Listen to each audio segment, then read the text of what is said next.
ఓం నమో వెంకటేశాయ. ఆధ్యాత్మిక విశేషాలకు స్వాగతం. ముందుగా ప్రధానాంశాలు.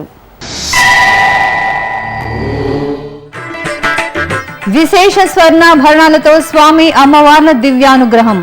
తిరుమలలో వైభవంగా పద్మావతి శ్రీనివాసుల పరిణయోత్సవం.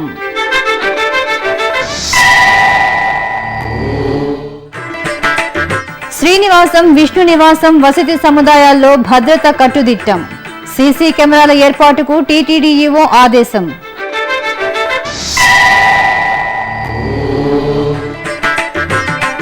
ముత్యపు పందిరి వాహనంపై గోవిందరాజ స్వామి విహారం. వార్షిక బ్రహ్మోత్సవాల శోభతో ప్రకాశిస్తున్న తిరునగరి. తిరుమల క్షేత్రం పద్మావతి పరిణయోత్సవాలతో ఆధ్యాత్మిక పరిమళాలను వెదజల్లుతోంది. నారాయణగిరి ఉద్యానవనం పద్మావతి శ్రీనివాసుల పరిణయ ఘట్టాలతో పులకిస్తోంది. ఏటా వైశాఖ మాసంలో 3 రోజుల పాటు నిర్వహించే పరిణయోత్సవాలు వైభవంగా జరుగుతున్నాయి. ఉత్సవాల్లో 2వ రోజైన సోమవారం సాయంత్రం సర్వాలంకార శోభితులైన శ్రీ మలయప్ప స్వామివారు అశ్వవాహనంపై కొలువు తీరి ముందు వెళుతుండగా ఉభయ నాంచారులు దంతపు పల్లకిపై ఆసీనులై స్వామివారిని అనుసరించారు.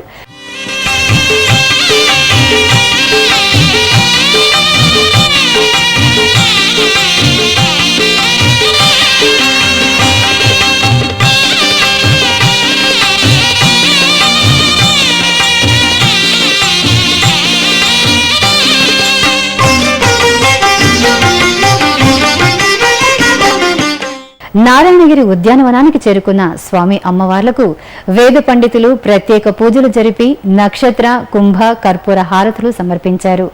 ఆపై ఉత్సవమూర్తులను ఊయలలో వేంచేపు చేసి ఊంజల సేవను నిర్వహించారు. అద్భుత నందనవనంలో స్వర్ణ శోభితంగా తీర్చిదిద్దిన కళ్యాణ వేదికపై సాగిన స్వామివారి ఊంజల సేవ భక్తిరస భరితం. ఆపై వరుసగా ఎదుర్కోలు ఉత్సవం, పూబంతులాట, నూతన వస్త్ర సమర్పణ తదితర క్రతువులను నిర్వహించారు. TTD chairman doctor Chadalavada Krishnamurthy, EO doctor Sambasivarao దంపతులు ఈ కార్యక్రమంలో పాల్గొని స్వామివారి సేవలను వీక్షించారు.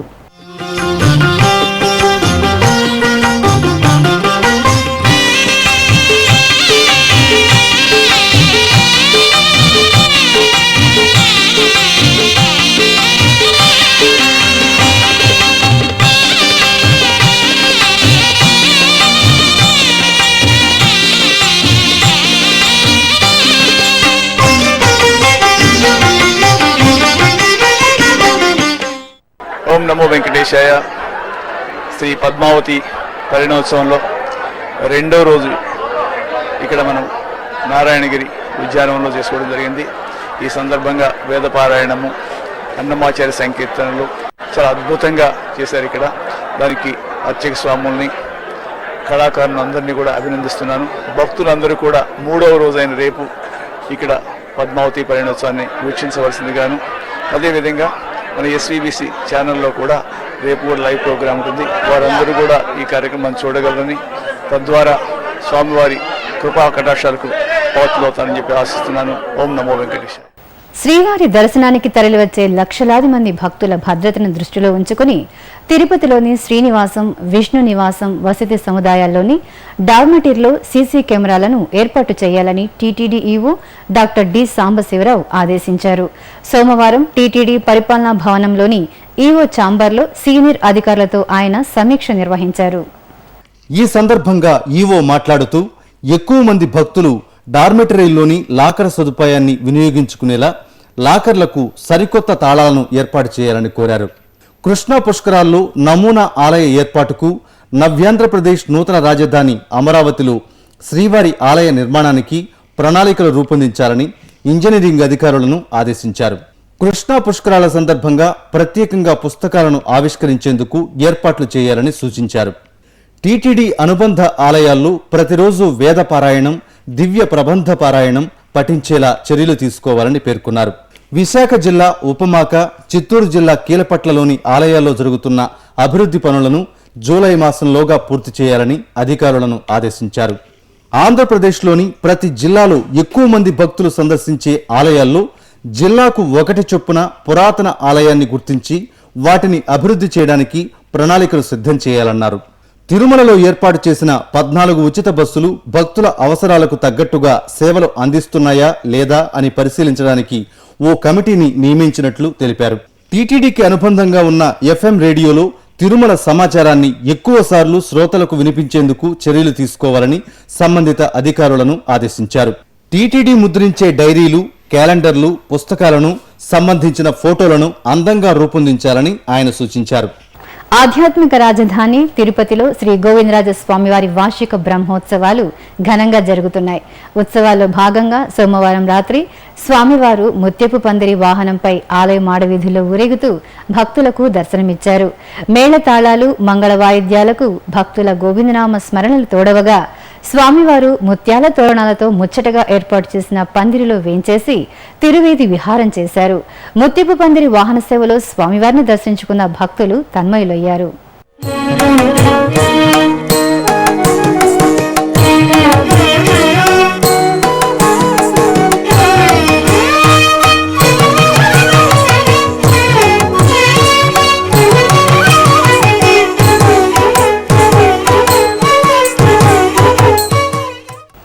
తిరుపతిలోని శ్రీ గోవిందరాజస్వామి ఆలయ సన్నిధి వీధిలో ఉన్న అహోబిల మఠం చారిత్రక ప్రాశస్త్యాన్ని పొందింది. ఇక్కడ నెలవైన లక్ష్మీ నరసింహస్వామి వారిని అహోబిల మఠం పీఠాధిపతులు శతాబ్దం క్రితం ప్రతిష్ఠించారు. నిత్యం వేదపారాయణంతో సన్నిధి వీధికి సరికొత్త శోభను తీసుకువచ్చే ఈ మఠం ప్రత్యేకతపై ఓ కథనం మీకోసం. శ్రీమన్నారాయణుడి దశావతారాల్లో నృసింహావతారం ఎంతో విశిష్టమైనది. తాను కేవలం భక్తుల హృదయాల్లోనే కొలువుంటానని, వారు పిలిస్తే పలుకుతానని చెప్పడానికి భక్త ప్రహ్లాదుడి ఉదంతం ప్రత్యక్ష తార్కాణం. ప్రహ్లాదుడి కోసం ఏకంగా ఆయన నారసింహ అవతారమే ధరించారు. సగభాగం మానవ రూపం, మరో సగభాగం సింహరూపంలో ఆవిర్భవించి హిరణ్యకశిపుని సంహరించారు. అందుకే నరసింహావతారం దశావతారాల్లో ప్రత్యేకమైనది. ఆంధ్రదేశంలో శ్రీ నృసింహస్వామి దేవాలయాలు లెక్కకు మిక్కిలిగా ఉన్నాయి. వీటిలో అహోబిలం నవనారసింహ క్షేత్రంగా ప్రసిద్ధి చెందింది. అహోబిల మఠ పీఠాధిపతులు శతాబ్దాలుగా శ్రీ లక్ష్మీ నృసింహస్వామిని సేవిస్తూ వస్తూ ఉన్నారు. పద కవితా పితామహుడు శ్రీ తాళ్లపాక అన్నమాచార్యుల ఆచార్య పీఠంగా అహోబిల మఠం వినుతికెక్కింది. ఇక్కడ స్వామివారిని దర్శించాక అన్నమయ్య 32,000 సంకీర్తనలను రచించినట్లు చారిత్రక ఆధారాలు తెలియజేస్తున్నాయి. అహోబిల మఠం పీఠాధిపతులు 1916-17 సంవత్సరాల్లో తిరుపతిలోని శ్రీ గోవిందరాజస్వామివారి దేవాలయ సన్నిధి వీధిలో అహోబిల మఠాన్ని నెలకొల్పారు. ఇక్కడ శ్రీ లక్ష్మీ నృసింహస్వామి మూలమూర్తులను ప్రతిష్ఠించి నిత్య కైంకర్యాలు నిర్వహిస్తున్నారు. ప్రతిరోజు ఇక్కడ స్వామివారికి ప్రత్యేక పూజలు నిర్వహించడంతో పాటు వేద పారాయణం చేస్తున్నారు. ఏటా వైశాఖ శుద్ధ చతుర్దశి స్వాతి నక్షత్రంతో కూడిన తిథి రోజున శ్రీ నరసింహస్వామి జయంతి ఉత్సవాలను తిరుపతిలోని అహోబిల మఠంలో వేడుకగా నిర్వహించడం ఆనవాయితీగా వస్తోంది. ఈ నేపథ్యంలో ఈ నెల 20వ తేదీ నృసింహ జయంతి సందర్భంగా ఇక్కడ స్వామివారికి విశేష స్నపన తిరుమంజనం, విశేష ఆరాధనలు, ఆస్థానం నిర్వహించడానికి అహోబిల మఠాన్ని ముస్తాబు చేస్తున్నారు. తిరుపతిలో తాతయ్యగుంట గంగమ్మ తల్లి జాతర కోలాహలంగా కొనసాగుతోంది. జాతరలో 6వ రోజైన సోమవారం సున్నపు కుండల వేషధారణతో భక్తులు గంగమ్మ తల్లిని దర్శించుకున్నారు. కైకాల కులస్తులు మాత్రమే ఈ వేషం వేస్తారు. మిగిలిన భక్తులు వివిధ రకాల వేషాలతో చల్లని తల్లి సన్నిధికి చేరుకొని మొక్కులు చెల్లించుకున్నారు.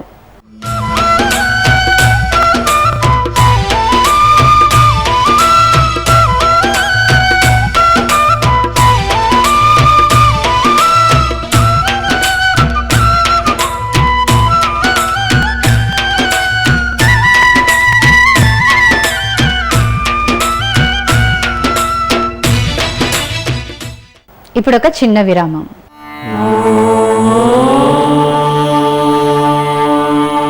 వందే గోమాతరం. గోవుతో మానవ జీవన వ్యవస్థకున్న అనుబంధం విడదీయరానిది.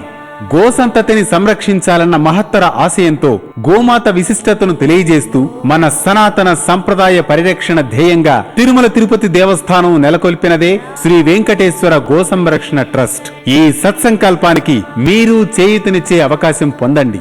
శ్రీవారి కరుణకు పాత్రులు కండి. మరిన్ని వివరాలకు 087722333333 ఓం నమో వెంకటేశాయ. ఆధ్యాత్మిక విశేషాలకు తిరిగి స్వాగతం. శ్రీవారి దర్శనార్థం ఇంటర్నెట్ ఈ సేవా కేంద్రాలు, పోస్టాఫీసుల ద్వారా సులభంగా అందుబాటులో ఉన్న 300 రూపాయల ప్రత్యేక ప్రవేశ దర్శనం టికెట్ల వివరాలు తేదీల వారీగా మీకోసం. మే 17వ తేదీ మంగళవారం 607 టికెట్లు, మే 18వ తేదీ బుధవారం 2538, మే 19వ తేదీ గురువారం 2592, మే 20వ తేదీ శుక్రవారం 3498, మే 21వ తేదీ శనివారం 16, మే 22వ తేదీ ఆదివారం 3287, మే 23వ తేదీ సోమవారం 6832, మే 24వ తేదీ మంగళవారం 10,523 టికెట్లు అందుబాటులో ఉన్నాయి. ఈ సౌకర్యాన్ని భక్తులు వినియోగించుకోవాల్సిందిగా టీటీడీ విజ్ఞప్తి చేస్తోంది. చిత్తూరు జిల్లా కాణిపాకం శ్రీ వరసిద్ధి వినాయక స్వామి వారి ఆలయంలో సింహాచలం శ్రీ వరాహ లక్ష్మీ నృసింహస్వామి ప్రచార రథానికి పూజలు నిర్వహించారు. కాణిపాకం క్షేత్రానికి చేరుకున్న సింహాద్రి అప్పన రథానికి భక్తులు నీరాజనాలు సమర్పించారు. చిత్తూరు జిల్లాలోని పలు ప్రాంతాల్లో పర్యటించనున్న శ్రీ వరాహ లక్ష్మీ నృసింహస్వామి వారికి ప్రత్యేక పూజలు చేశారు. భక్తులు స్వామివారిని దర్శించుకుని తరించారు. భక్తుల కల్పతరువైన శ్రీ వాసవి కన్యకా పరమేశ్వరి అమ్మవారికి తెలుగు రాష్ట్రాల్లోని పలు ఆలయాల్లో ప్రత్యేక పూజలు జరిగాయి.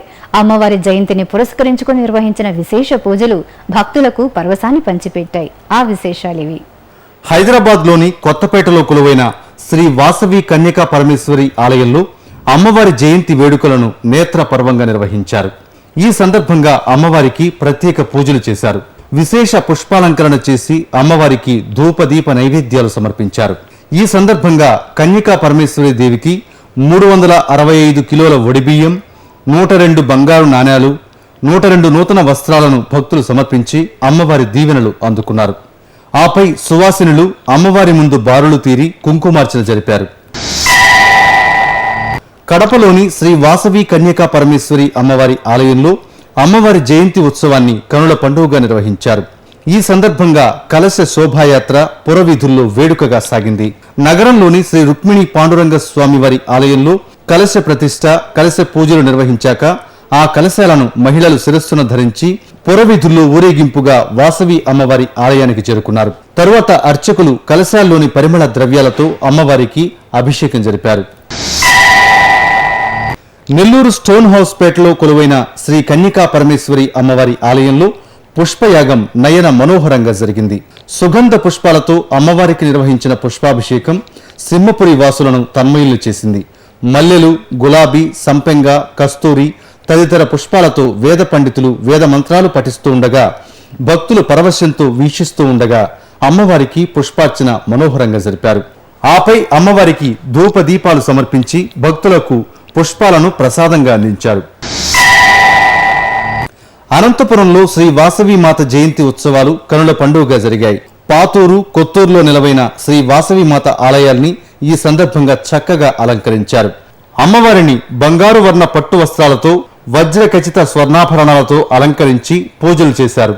అనంతరం అమ్మవారి శోభాయాత్ర భక్తి శ్రద్ధలతో సాగింది.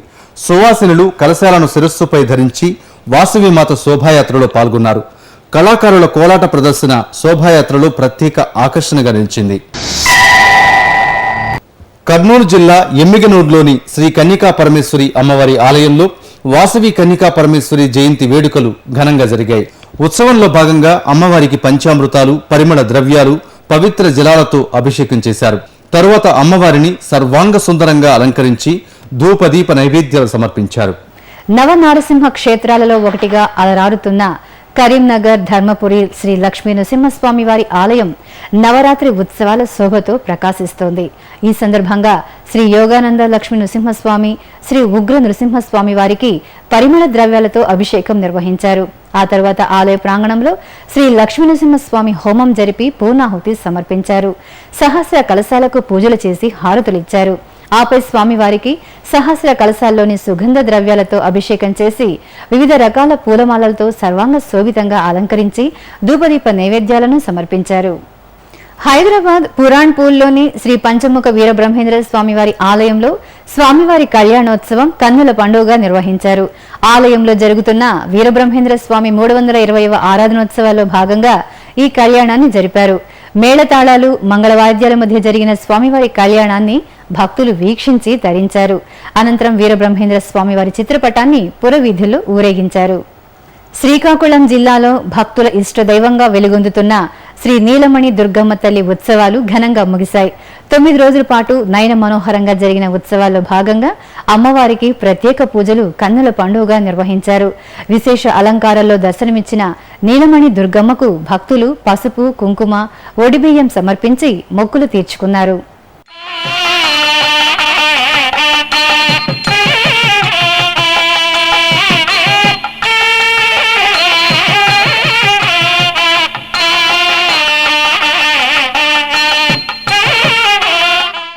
చిత్తూరు జిల్లా బైరెడ్డిపల్లి మండలం తీర్థంలో కొలువైన శ్రీ రాఘవేంద్ర స్వామివారి ఆలయంలో మండల పూజలు కన్నుల పండుగ నిర్వహించారు.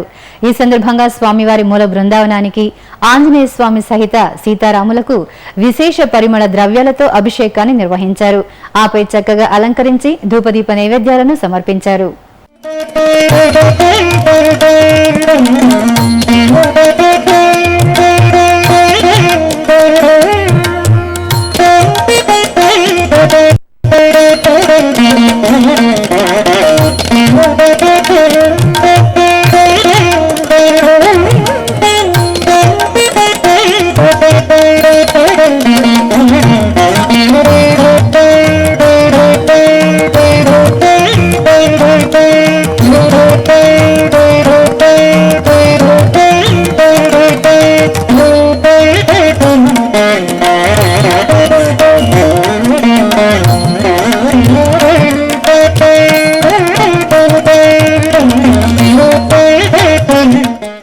నెల్లూరులో కొలువైన శ్రీ మహాలక్ష్మి అమ్మవారి ఆలయంలో శ్రీనివాసుని కళ్యాణోత్సవం కన్నుల పండుగగా నిర్వహించారు. శ్రీదేవి భూదేవి సమేత స్వామివారిని సర్వాంగ సుందరంగా అలంకరించి ఆలయ ప్రాంగణంలో చక్కగా ఏర్పాటు చేసిన కళ్యాణ వేదికపై కొలువు తీర్చారు. మేళతాళాలు మంగళ వాయిద్యాల మధ్యన భక్తుల సమక్షంలో స్వామివారి కళ్యాణ క్రతువు నయన మనోహరంగా సాగింది.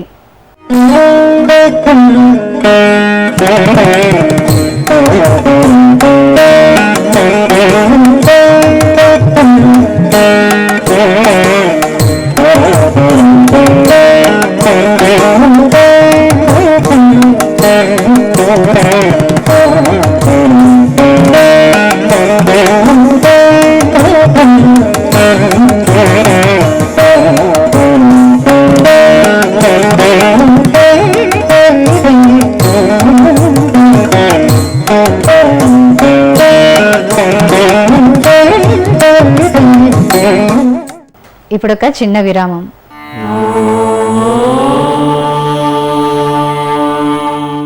మానవ సేవే మాధవ సేవ అనే మహత్తర ఆశయంతో ప్రాణాంతక వ్యాధులతో కొట్టుమిట్టాడే నిరుపేదలైన రోగులకు ఉచిత వైద్య చికిత్సను కల్పించే ఉదాత్త ఆశయంతో శ్రీ వెంకటేశ్వర ప్రాణదాన ట్రస్ట్ ను స్విమ్స్ వైద్య విశ్వవిద్యాలయం ద్వారా నిరంతరాయంగా నడుపుతోంది తిరుమల తిరుపతి దేవస్థానం.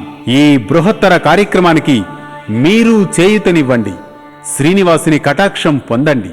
మరిన్ని వివరాలకు ఫోన్ నంబర్లు 087722777777. ఓం నమో వెంకటేశాయ. ఆధ్యాత్మిక విశేషాలకు తిరిగి స్వాగతం.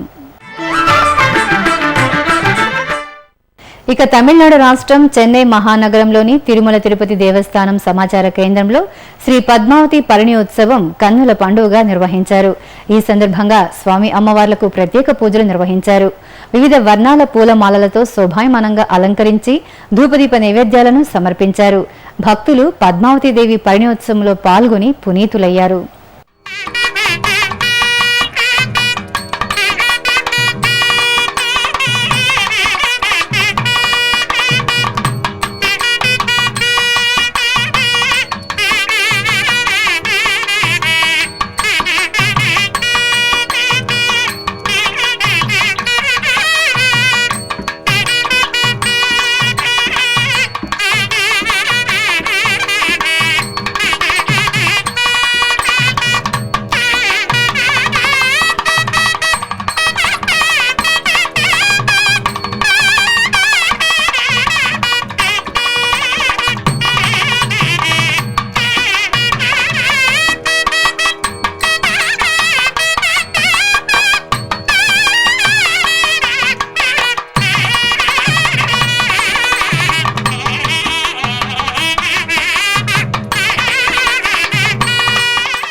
పశ్చిమ గోదావరి జిల్లాలో చిన్న తిరుపతిగా ప్రసిద్ధి చెందిన ద్వారకా తిరుమల క్షేత్రంలో వైశాఖ తిరుకళ్యాణ మహోత్సవాలు ఘనంగా ప్రారంభమయ్యాయి. ఈ సందర్భంగా ఆలయాన్ని, ఆలయ పరిసరాలను విద్యుత్ దీపాలతో శోభాయమానంగా అలంకరించిన తీరు ఆద్యంతం భక్తులను ఆకట్టుకుంటోంది. విద్యుత్ దీపాలతో ఏర్పాటు చేసిన దేవతామూర్తుల ప్రతిమలు ప్రత్యేక ఆకర్షణగా నిలిచాయి. శ్రీకాళహస్తీశ్వర ఆలయంలో చిన్న కొట్టాయి ఉత్సవాన్ని నయన మనోహరంగా నిర్వహించారు. ఏటా వైశాఖ మాసంలో చిన్న కొట్టాయి ఉత్సవం నిర్వహించడం సంప్రదాయం. వేసవి నుంచి స్వామివారికి ఉపశమనం కలిగించడానికి వారం రోజుల పాటు స్వామివారికి పరిమళ ద్రవ్యాలతో అభిషేకం నిర్వహించడమే చిన్న కొట్టాయ ఉత్సవ ప్రత్యేకత. ఈ సందర్భంగా ఆలయంలోని అలంకార మండపం నుంచి స్వామి అమ్మవార్లను ఊరేగింపుగా ఆలయ ఆవరణలోని పగడాల చెట్టు వద్ద వేంచేపు చేశారు. అక్కడ మేళతాళాలు, మంగళ వాయిద్యాల మధ్యన ఆది దంపతులకు పలు పరిమళ ద్రవ్యాలతో అభిషేకాన్ని నిర్వహించారు. ఆపై స్వామి అమ్మవార్లను సర్వాంగ శోభితంగా అలంకరించి ధూపదీప నైవేద్యాలు సమర్పించారు. భక్తులు పగడాల చెట్టు కింద పరిమళ ద్రవ్యాలతో పరమేశ్వరునికి జరిగిన అభిషేక సేవను కనులారా దర్శించి తన్మయులయ్యారు.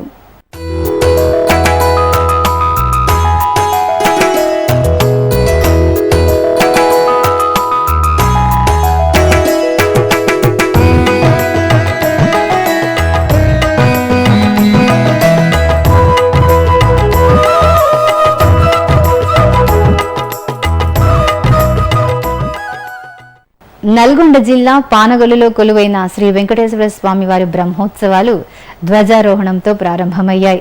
ముందుగా యాగశాల ప్రవేశం, రక్షాబంధనం, విశ్వక్సేన ఆరాధన, స్వస్తివాచనం చేసి స్వామి అమ్మవార్లను సర్వాంగ శోభితంగా అలంకరించి ధ్వజస్తంభం వద్ద వేంచేపు చేశారు. అర్చకులు ధ్వజస్తంభానికి పూజలు చేసి శాస్త్రోక్తంగా ధ్వజారోహణం చేశారు. 12వ శతాబ్దంలో నిర్మితమై పురాతన ఆలయంగా అలరారుతున్న స్వామివారి సన్నిధిని బ్రహ్మోత్సవాల సందర్భంగా విద్యుత్ దీపాలతో చక్కగా అలంకరించారు. గుంటూరులోని శ్రీ శారదా పరమేశ్వరీదేవి ఆలయంలో నక్షత్ర హోమాన్ని నిర్వహించారు. విశ్వశాంతిని కోరుతూ ముల్లోక పాలకుడైన శ్రీ మహావిష్ణువును అర్చిస్తూ నక్షత్ర హోమాన్ని జరిపారు. విఘ్నేశ్వర పూజ నిర్వహించి వరుణదేవునికి అనుష్ఠానం చేశారు. ఆ తర్వాత శారదా అమ్మవారికి పూజలు నిర్వహించి హారతులిచ్చారు. ఆపై అర్చకులు శాస్త్రోక్తంగా నక్షత్ర హోమాన్ని జరిపి పూర్ణాహుతి సమర్పించారు. ఇక వివిధ ప్రాంతాల్లో జరుగుతున్న సాంస్కృతిక కార్యక్రమాల సమాహారం కళా నీరాజనంలో వీక్షిద్దాం.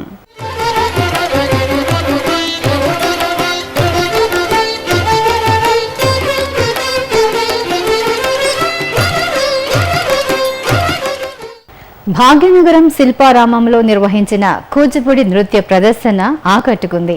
కుమారి సింధుజా బృందం చక్కటి హావభావాలతో ప్రదర్శించిన కూచిపూడి నృత్యం అలరించింది.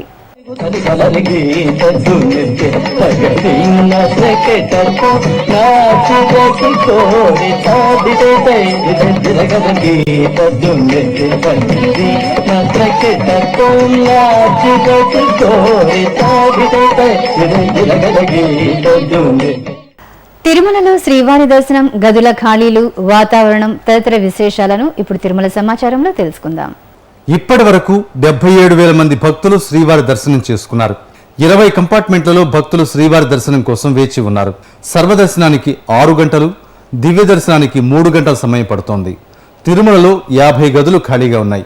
అలిపిరి మార్గంలో భక్తుల రాకపోకలు యథావిధిగా సాగుతున్నాయి. తిరుమలలో వాతావరణం గరిష్ట ఉష్ణోగ్రత 35 డిగ్రీల సెల్సియస్, కనిష్ట ఉష్ణోగ్రత 22 డిగ్రీల సెల్సియస్ గా ఉంది. ఆధ్యాత్మిక విశేషాలు ఇంతటితో సమాప్తం. తిరిగి రేపు ఉదయం 8 గంటలకు ప్రసారమయ్యే ఆధ్యాత్మిక విశేషాల్లో మళ్ళీ కలుసుకుందాం. ఓం నమో వెంకటేశాయ.